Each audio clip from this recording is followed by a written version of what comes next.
अच्छा सिला देले बारू प्यार के, अब कौन मुँह दिखाई पटीदार के। तू का जानो तारू एक करे जा, जियो तानी बंटी बबली मार के। टीमना है। अच्छा ऐसा लगे देखी ले तो हमार माथा फाटे लगे। बूढ़ा आई लव यू। के जो जो जो हट। I miss you. घंटा ही हमार दिल टूट गइल बा, लागत तो तोरे से जोड़े के पड़ी। ऐसा देखो कैसन चश्मा पहन ले बतन देख ला लोग हैं फटा ही। अरे बाप रे बाप, लागत हमार टूटल दिल तुरंत जुड़ जाई अभी बूढ़ा। हाँ हाँ बुझाता बुझाता चले हम बुझाता तू फेर थुरा के उपाय अपन लगावा तारा कह देता नहीं। तू चल जा, 100 रुपया के फूल किले बनी दे के हम पैसा वसूल ले। जाता नहीं लेकिन आप सचेते रही है जानता नहीं हम 440 वोल्ट का लेके बैठल बनी, ऐसे थोड़ा सा दूरी पर ले। राउर दिल टूटल बा? का कहनी है? राउर दिल टूटल बा? ना, हमार दिल टूटल नहीं के, उखड़ी में धा के मूसर से कूचल बा। हमरा प्यार के दिया बिना तिल के भकभका के बूतल बा। फिर भी हम तनी खुश बानी, फिर भी हमरा दिल में तनिका खुशी बा, काहे कि ओकर टिप टापुआ कलम हमरा कॉपी में छूटल बा। अब देता नहीं उनका के ना दम डिम्पल जी उनका के हम कॉपी में टिप टापुआ कलम धर ले बानी। राउर प्रेम कहानी कैसन रहे? हमार प्रेम कहानी देखी डिम्पल जी, हमार जौन प्रेम कहानी रहे उस सावन भादो के आंधी रहे। आयल जितने स्पीड में गोइल उतने तेजी में, अब जाए से पहले दुका दुका बोल गइल अंग्रेजी में। का बोलस? अरे वो का बोलस? वो का नु दुका दुका बोलक, मेकअप मेकअप कुछ ऐसा बोलत रहे। अरे ना ना ना, वो मेकअप ना ब्रेकअप बोलले हुई। हाँ हाँ ऐसा ही कुछ बोल रहे। ओकर मतलब का भाई? ओकर मतलब ई कि ऐसे प्यार की शुरुआत होला। और प्यार की शुरुआत कैसे भइली बताई, ओकरा बाद हम बताएं ब्रेकअप के बारे में। प्यार की शुरुआत भाई बुझ जाई कि बचपन के प्यार रहे, बचपन के प्यार रहे, दिल बेकरार रहे, हम ओकर तोता उ मैना हमार रहे।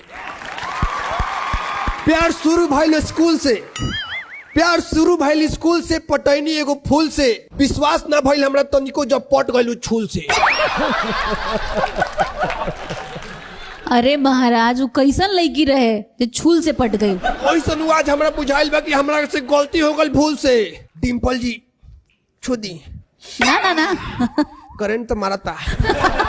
डिम्पल जी धीरे धीरे प्यार हमनी के खिले लागल। अच्छा धीरे धीरे प्यार हमनी के खिले लागल, एक दूसरा से बोली विचार मिले लागल। कान के चादर मोबाइल के भोपू से फाट गई, बुझ जाएगी बतिये से सारा रात टावर अंटीना हिले लगा। जिए मरे के साथ रहे, डोरी गज के बात रहे, हमरा बहुत विश्वास रहे ओकरा पर।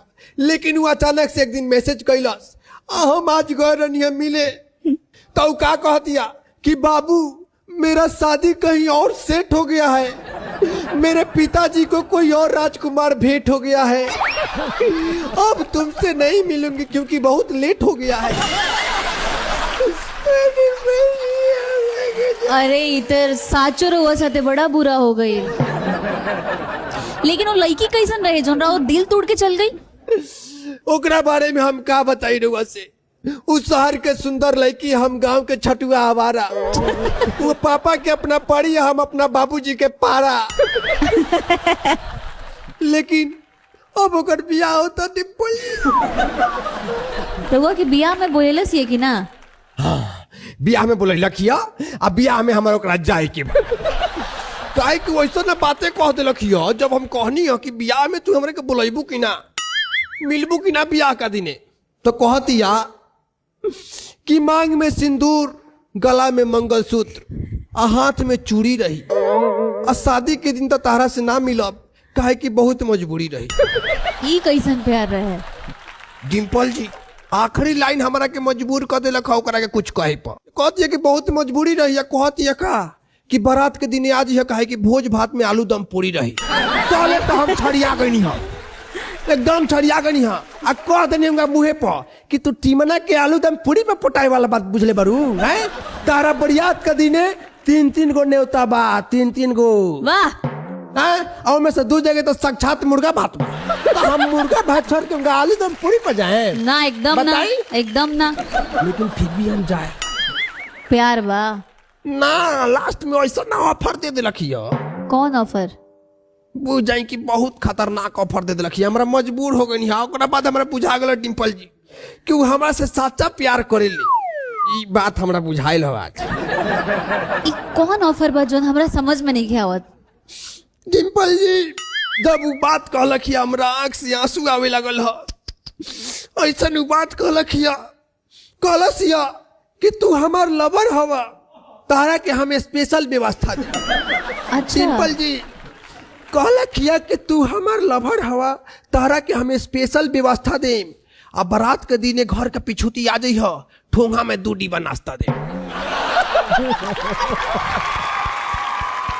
अब बताई रहुआ वो हमरा से प्यार ना करत रही तो 2 डिब्बा नाश्ता दी तू हमरा के बरियात में बताई बारात में तो 1 डिब्बा नाश्ता लेवे खाती आदमी के गमछा फाट जाला 2 डिब्बा नाश्ता मिली तब डिम्पल जी हमरा दिल से आवाज आयल कि भुलाइल का बारा टीमन लवर ना मिली ऐसे निमन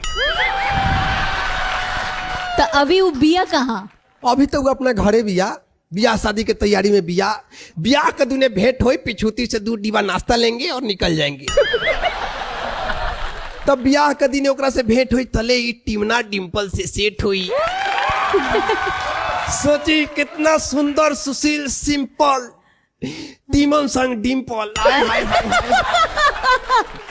बड़ा दिल फेक बड़ा अभी तो ओकरा प्यार में पागल रहा अभी तो टीमन संग डिम्पल करेला बक हम ऑलरेडी सेट बने केहू के साथे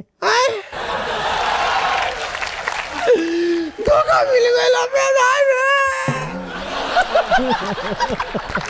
भगवान हमार किस्मत कौंजी से निकले बारे दादा लगत रहे जोन कलम और वो चबा गई वही चबावल कलम से हमार भगवान लिख दिले बारे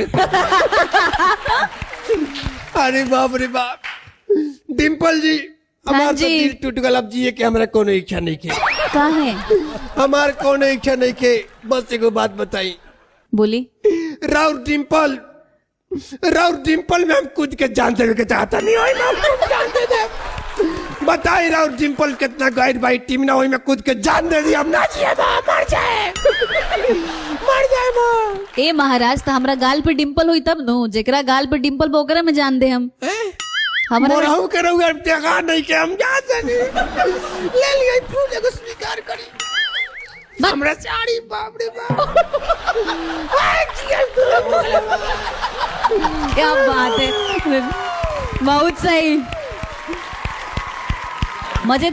मजेदार थे लेकिन ना हैं किस करता जी जा अरे ये राउर चाचा हमें कि काका हमें उ मर्दवा साफ पागल साफा हमें लेकिन बड़ा प्यार मोहब्बत के बात करके गई नहीं रोमांटिक टाइप बड़ा प्यार मोहब्बत करे में अच्छा लगता उनका से हमारा